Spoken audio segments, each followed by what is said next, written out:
Bismillahirrahmanirrahim. Assalamu alaikum wa rahmatullahi wa barakatuh, mes frères et sœurs, et à tous ceux qui nous rejoignent aujourd'hui, qu'ils soient musulmans ou non musulmans, bienvenue dans cet espace de lumière, de savoir et de fraternité. Que la paix, la miséricorde et les bénédictions d'Allah soient sur chacun d'entre vous. Mes chers frères et sœurs, et à tous ceux qui nous rejoignent ce soir dans cet espace de partage et de lumière, que la paix, la miséricorde et les bénédictions d'Allah soient sur vous tous. Je suis sincèrement touché de vous voir ici, musulmans, chrétiens, croyants de tous horizons, réunis autour d'une même soif, celle de la sagesse, de la vérité et de la paix intérieure. C'est exactement ce que l'islam nous enseigne, le dialogue, le respect et l'amour pour l'autre. Ce soir, une question a été posée, une question qui, je dois vous le dire, résonne profondément dans le cœur de chacun d'entre nous. La question est celle-ci. Pourquoi est-ce que nous, les êtres humains, avons cette tendance naturelle à pointer du doigt les défauts des autres, à critiquer, à juger, à condamner, alors même que nous portons en nous des failles que nous refusons de regarder en face? Pourquoi est-il si facile de voir la paille dans l'œil de son frère et si difficile de voir la poutre dans le sien? Cette question n'est pas anodine. Elle touche à quelque chose de fondamental dans notre rapport à nous-mêmes, à Allah et aux autres. Et je vais vous répondre avec ce que le Coran et la Sunna du prophète Mohammed, paix et bénédiction sur lui, nous enseignent à ce sujet. Commençons par le commencement. Allah, Subhanahu wa ta'ala, le Très-Haut, le Tout-Puissant, dans sa sagesse infinie, a créé l'être humain imparfait.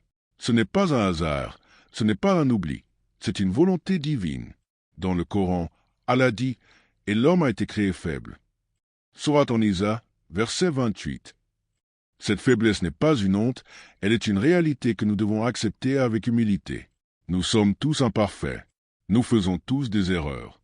Nous avons tous des défauts cachés, des péchés que seul Allah connaît, des moments de faiblesse que nous dissimulons derrière notre façade sociale. Et c'est précisément parce que nous connaissons inconsciemment notre propre imperfection que nous cherchons à nous en distraire en regardant celle des autres. C'est un mécanisme de défense très humain, mais c'est un mécanisme que l'islam nous invite à dépasser avec force et avec amour. Le prophète Mohammed, paix et bénédiction sur lui, a dit dans un hadith authentique rapporté par Muslim, « Il suffit à quelqu'un d'être mauvais qu'il méprise son frère musulman. » Voyez-vous la profondeur de ces mots? Le simple fait de mépriser quelqu'un, de le juger, de le critiquer avec dédain, suffit à constituer un manquement grave dans notre chemin vers Allah. Ce n'est pas une question mineure. Ce n'est pas un détail de la religion. C'est au cœur de notre pratique spirituelle. Et je veux que vous compreniez pourquoi. Lorsque vous critiquez quelqu'un, lorsque vous exposez ses défauts, lorsque vous le jugez sans qu'on vous ait demandé votre avis, vous faites en réalité plusieurs choses simultanément. Premièrement, vous vous positionnez au-dessus de cette personne comme si vous étiez meilleur qu'elle. Deuxièmement, vous oubliez qu'Allah seul est le juge ultime de ses créatures. Troisièmement, vous détournez votre énergie de l'essentiel, votre propre cheminement spirituel, votre propre purification intérieure, votre propre relation avec Allah. Et quatrièmement, vous risquez de blesser une âme que Allah aime peut-être bien davantage que vous ne le pensez. Car mes frères et sœurs, nous ne savons pas ce qui se passe dans les cœurs. Nous ne savons pas quelle est la station spirituelle de celui que nous critiquons devant Allah. Il est peut-être, dans sa relation avec le Créateur, bien plus élevé que nous ne le sommes nous-mêmes, malgré ses défauts apparents. Allah dit dans le Coran, « Ô vous qui croyez, qu'un groupe ne se raille pas d'un autre groupe, ceux-là sont peut-être meilleurs qu'eux, et que des femmes ne se raillent pas d'autres femmes, celles-ci sont peut-être meilleures qu'elles. Ne vous dénigrez pas et ne vous lancez pas des sobriquets. Quel vilain mot que perversion lorsqu'on a déjà la foi. Et quiconque ne se repent pas, ceux-là sont les vrais injustes. » Sourate Al-Jura, verset 11. Ce verset est d'une clarté absolue. Allah lui-même nous dit, « Celui que tu railles est peut-être meilleur que toi devant moi. » Qui sommes-nous alors pour juger? Maintenant, je vais vous parler d'un concept fondamental en islam, le concept de muhasaba, qui signifie l'introspection, le bilan de soi-même. Les grands savants de l'islam, les pieux prédécesseurs, nous ont enseigné que le croyant véritable est celui qui passe sa vie à s'examiner lui-même avant de penser à examiner les autres. L'imam Al-Ghazali, ce géant de la spiritualité islamique, disait que l'âme humaine est comme un miroir. Si tu ne la poliches pas régulièrement par le rappel d'Allah, la prière, la repentance et l'introspection, Elle se couvre de rouille, et tu ne peux plus voir clairement ni toi-même ni la réalité. Et lorsque le miroir de ton âme est couvert de rouille, tu projettes tes propres imperfections sur les autres. Tu vois chez eux ce que tu refuses de voir en toi. Le prophète Mohammed, paix et bénédiction sur lui, a dit « Heureux celui qui est préoccupé par ses propres défauts plutôt que par les défauts des autres. » Hadith rapporté par Al-Bazar. Mes frères et sœurs, quelle sagesse dans ces mots. La personne qui est véritablement heureuse, la personne qui est sur le bon chemin, c'est celle qui a compris que le seul projet de vie qui vaille, c'est de travailler sur soi-même. Pas de contrôler les autres, pas de les corriger publiquement, pas de les exposer, mais de se regarder soi-même avec honnêteté et de demander à Allah de nous aider à nous améliorer. Et je veux m'adresser ici à nos frères et sœurs non musulmans qui sont parmi nous ce soir, parce que cette sagesse n'est pas exclusive à l'islam. Elle est universelle. Jésus, qu'Allah lui accorde sa paix, a dit des mots que les chrétiens connaissent bien. Pourquoi vois-tu la paille dans l'œil de ton frère, et n'aperçois-tu pas la poutre qui est dans ton œil? Matthieu 7h3. Voyez-vous, cette vérité transcende les religions. Elle traverse les siècles, elle parle à chaque cœur humain. Nos traditions spirituelles convergent sur ce point essentiel. Commence par toi-même. Guéris-toi toi-même avant de vouloir guérir les autres. Cloche, mes frères et sœurs, si ce message touche votre cœur, si vous sentez qu'il peut aider quelqu'un autour de vous, je vous invite à vous abonner à cette chaîne dès maintenant, à liker cette vidéo, à la partager avec vos proches, votre famille, vos amis, vos collègues. Chaque partage est une sadaka jariya, une aumône continue. Et commentez en dessous Allah Akbar pour que nous sachions que vous êtes là, que vous êtes avec nous dans ce chemin vers la lumière. Cloche, revenons maintenant à notre sujet avec encore plus de profondeur. Je vais vous parler de la ghiba, c'est-à-dire la médisance, et du namima, la calomnie, parce que souvent, la critique des autres prend ces deux formes. Allah dit dans le Coran, dans un verset qui devrait nous faire trembler, « Et ne vous espionnez pas, et ne médisez pas les uns des autres. » L'un de vous aimerait-il manger la chair de son frère mort? Non, vous en auriez horreur. Craignez Allah. Allah est, certes, grand accueillant au repentir, très miséricordieux. Sourate Al-Hujura, verset 12. Allah compare la médisance à manger la chair de son frère mort. Une image forte, une image choquante, et c'est voulu. Allah veut que cette image reste gravée dans notre esprit pour que chaque fois que nous sommes tentés de parler en mal de quelqu'un en son absence, nous nous rappelions de ce verset et nous nous arrêtions. Et remarquez la suite du verset.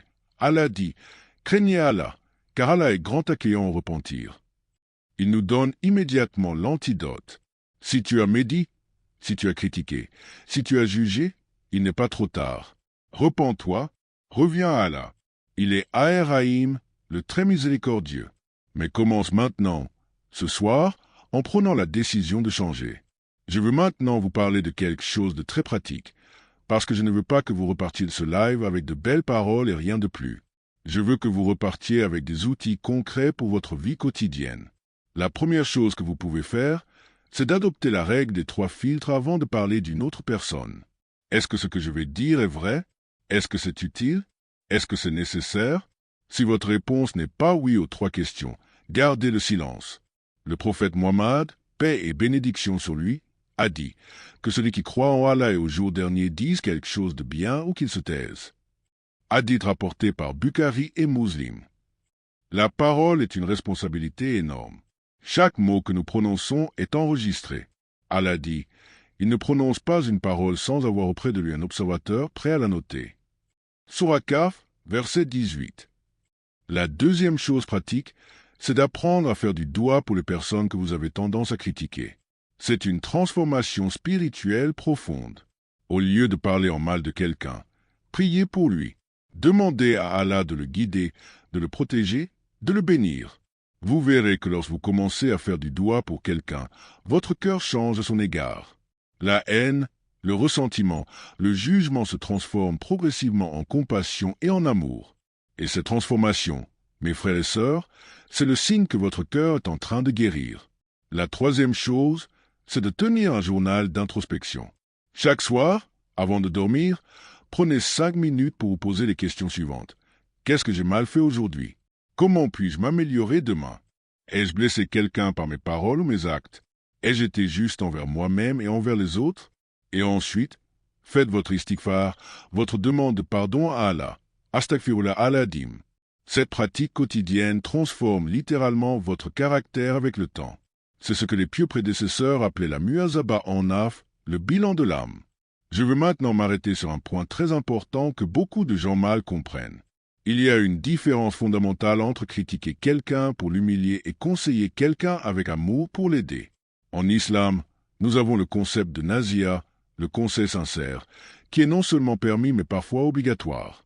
Le prophète Mohammed, paix et bénédiction sur lui, a dit « La religion, c'est le conseil sincère ». Hadith rapporté par Muslim. Mais ce conseil sincère a des conditions très précises. Il doit être donné en privé, pas en public. Il doit être donné avec douceur, pas avec arrogance. Il doit être motivé par l'amour pour l'autre, pas par le désir de le dominer ou de se montrer supérieur. Et il doit être donné au bon moment, quand la personne est réceptive, pas quand elle est sur la défensive. Si ces conditions ne sont pas réunies, ce n'est plus du conseil, c'est de la critique. Et la critique publique, mes frères et sœurs, blesse les âmes, brise les relations et divise les communautés. Nous avons tellement besoin d'unité aujourd'hui, dans nos familles, dans nos mosquées, dans nos communautés. Et cette unité ne peut pas se construire sur la base du jugement et de la critique. Elle se construit sur la base du pardon, de la miséricorde et du respect mutuel. Allah dit dans le Coran, « Les croyants et les croyantes sont alliés les uns des autres. Ils commandent le convenable, interdisent le blâmable, accomplissent la salah, acquittent la zaka et obéissent à Allah et à son messager. Voilà ce qu'Allah comblera de sa miséricorde. » Surat at-Tawbah, verset 71. Notez que Allah parle d'alliance, de solidarité, de coopération. Les croyants sont comme un seul corps, comme l'a dit le prophète Mohammed, paix et bénédiction sur lui. Tu vois les croyants dans leurs relations mutuelles d'amour, de miséricorde et de compassion comme un seul corps. Quand un membre souffre, tout le corps est appelé à veiller et à combattre la fièvre. Hadith rapporté par Bukhari. Alors quand tu critiques ton frère ou ta sœur en islam, tu blesses une partie de toi-même. Tu affaiblis le corps collectif de la communauté. Je veux aussi vous parler du danger spirituel de se sentir supérieur aux autres, ce qu'on appelle en arabe le kibr, l'orgueil. C'est l'un des péchés les plus graves en islam. Le prophète Mohammed, paix et bénédiction sur lui, a dit « Celui qui a dans le cœur ne serait-ce qu'un atome d'orgueil n'entrera pas au paradis. » Hadith rapporté par Muslim. Et l'orgueil se manifeste souvent de manière subtile, pas toujours sous la forme d'une arrogance visible. Il se manifeste dans ce petit sentiment de satisfaction que nous ressentons lorsque nous découvrons que quelqu'un d'autre a fauté. Ce sentiment qui dit intérieurement « Moi, je n'aurais jamais fait ça. » Mes frères et sœurs, méfiez-vous de ce sentiment. C'est Iblis, le Shaitan, qui vous susurre cette pensée pour vous faire tomber dans l'orgueil sans que vous vous en rendiez compte. Iblis lui-même est tombé à cause de l'orgueil. Allah lui a demandé de se prosterner devant Adam, et il a refusé en disant « Je suis meilleur que lui. Tu m'as créé de feu et tu l'as créé d'argile. » Surat Araf, verset 12. Voilà l'origine de tout mal, la conviction d'être meilleur que l'autre. Et cette conviction se manifeste dans notre vie quotidienne chaque fois que nous jugeons, chaque fois que nous critiquons, chaque fois que nous regardons quelqu'un de haut. L'antidote à l'orgueil, c'est le tawadu, l'humilité. Et l'humilité ne signifie pas se mépriser soi-même, se rabaisser, se considérer comme nul. L'humilité, c'est voir la réalité telle qu'elle est. Tu es une créature d'Allah, façonnée par sa main, soutenue par sa miséricorde, et tu retourneras vers lui. Tout ce que tu as, tes talents, ta santé, ton intelligence, ta piété, ce sont des dons d'Allah. Tu n'as aucun mérite propre. Et ton frère ou ta sœur que tu es tenté de juger est également une créature d'Allah, portée par sa miséricorde, et peut-être bien plus aimée de lui que tu ne peux l'imaginer. Il y a un récit des pieux prédécesseurs qui m'a toujours profondément touché. On raconte qu'un homme pieux voyait un pécheur et se disait en lui-même « Cet homme est perdu, il est dans le péché. » Et Allah révéla à un prophète « Dis à cet homme pieux que sa satisfaction de sa propre piété m'est plus odieuse que le péché de ce pécheur. » Voyez-vous, l'autosatisfaction spirituelle, le sentiment de se croire meilleur que les autres à cause de sa pratique religieuse, c'est un danger immense. Cela peut annuler tous nos actes d'adoration si nous n'y prenons pas garde. C'est pourquoi le prophète Mohammed, paix et bénédiction sur lui, malgré sa perfection morale, malgré le fait qu'Allah lui avait pardonné tous ses péchés passés et futurs, continuait à faire de l'istighfar plus de 70 fois par jour. Il demandait pardon à Allah constamment, non pas parce qu'il avait péché, mais pour nous montrer l'exemple, pour nous enseigner que la posture du croyant est toujours celle de l'humilité, de la reconnaissance de sa dépendance absolue envers Allah. Mes frères et sœurs, je veux maintenant vous parler de quelque chose de très beau que l'islam nous enseigne, le concept de sitr, qui signifie voiler les défauts des autres. Le prophète Mohammed, paix et bénédiction sur lui, a dit « Celui qui voile les défauts d'un croyant dans ce monde, Allah voilera ses défauts le jour du jugement. » Hadith rapporté par Muslim. Quelle promesse merveilleuse! Si tu protèges la réputation de ton frère ou de ta sœur, si tu choisis de ne pas exposer ses défauts, si tu gardes le silence sur ses failles, Allah te promet de faire de même pour toi le jour où tous les secrets seront révélés. Quel échange extraordinaire! Nous vivons à une époque, mes frères et sœurs, où les réseaux sociaux ont transformé la critique en divertissement. Nous partageons les erreurs des autres, nous commentons sur leurs défauts, nous jugeons leurs décisions depuis nos écrans, parfois des personnes que nous ne connaissons même pas personnellement. Et nous pensons que parce que c'est sur Internet, ça ne compte pas vraiment. Mais Allah enregistre tout. Chaque commentaire blessant, chaque partage malveillant, chaque like donné à du contenu qui humilie quelqu'un, tout cela sera présenté devant Allah le jour du jugement. La technologie a changé, mais la responsabilité spirituelle reste la même. Alors que faisons-nous concrètement? Comment transformer notre rapport aux autres dans notre vie quotidienne, dans nos familles, dans nos communautés, sur nos réseaux sociaux? La réponse est dans ce verset magnifique du Coran. Repousse le mal par ce qui est meilleur. Alors celui avec qui tu avais une animosité devient comme un ami chaleureux. Sourate Fussilat, verset 34. Repousse le mal par ce qui est meilleur. Quand quelqu'un te critique, réponds par la bonté. Quand quelqu'un t'expose, voile ses défauts. Quand quelqu'un te juge, prie pour lui. C'est cette alchimie spirituelle que l'islam nous propose, et elle transforme non seulement nos relations, mais elle transforme nos âmes. Je veux terminer cette première partie, mes frères et sœurs, en vous rappelant une réalité fondamentale. Nous nous retrouvons tous devant Allah, chacun d'entre nous, individuellement, seul, sans nos familles, sans nos amis, sans nos groupes, sans nos communautés.